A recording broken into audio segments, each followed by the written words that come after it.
Depuis 2017, la communauté se mobilise pour doter la région d'une ressource d'hébergement temporaire pour les jeunes de 16 à 23 ans en situation de vulnérabilité.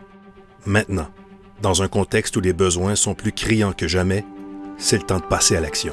C'est un grand cri du cœur des intervenants de dire nos jeunes ont besoin d'aide et on veut les aider et on veut que ça se passe dans notre région pour qu'ils soient en sécurité, pour éviter toutes sortes d'histoires d'horreur, malheureusement, qui peuvent arriver. La présence de ceux qui l'ont bâti, bien, ça vient avec l'émotion, la charge émotive.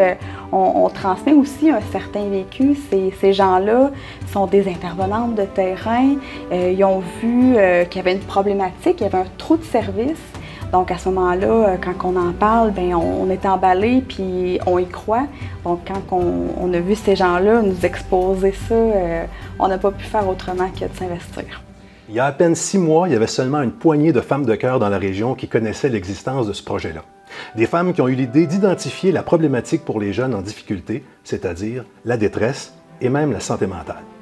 Ensuite, elles ont statué sur la meilleure façon de régler ce problème-là, c'est-à-dire une maison, un milieu de vie. Une fois que le besoin a été démontré, on a vite établi une stratégie de financement. Ce qui n'était pas évident, c'est de faire ça en pleine pandémie.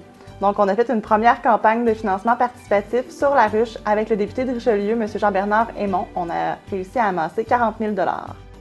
Maintenant que notre montage financier est complété, il reste un morceau de casse-tête à aller chercher. C'est là que vous rentrez en jeu.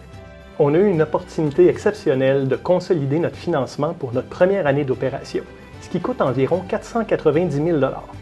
En d'autres mots, on est tout près de pouvoir vous dire « ça y est, on va de l'avant, on trouve un lieu, on engage notre équipe d'intervention et on accueille nos premiers résidents. On vise l'ouverture officielle de la Maison L'Ancrage en septembre prochain. » Voilà, c'est dit. La Maison L'Ancrage va bel et bien ouvrir. Cette campagne est en effet le morceau qui manquait afin de se lancer. Elle s'adresse aux entreprises, aux professionnels, aux municipalités ainsi qu'aux individus, seuls ou en groupe. 2 alliés de taille font campagne à nos côtés. Le secrétariat à la jeunesse, via le Fonds 1001 pour la jeunesse, va doubler les dons jusqu'à concurrence de 96 900 $.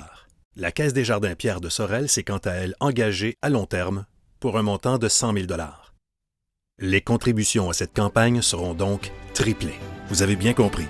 Un don de 20 $ rapportera 60 $ et une contribution de 20 000 $ rapportera 60 000 $. C'est maintenant votre tour de contribuer. C'est maintenant votre tour de faire comme plein de gens et comme plein d'entreprises d'ici qui ont choisi d'appuyer la Maison L'Ancrage. C'est maintenant votre tour de faire comme Desjardins. Du fond du cœur, merci.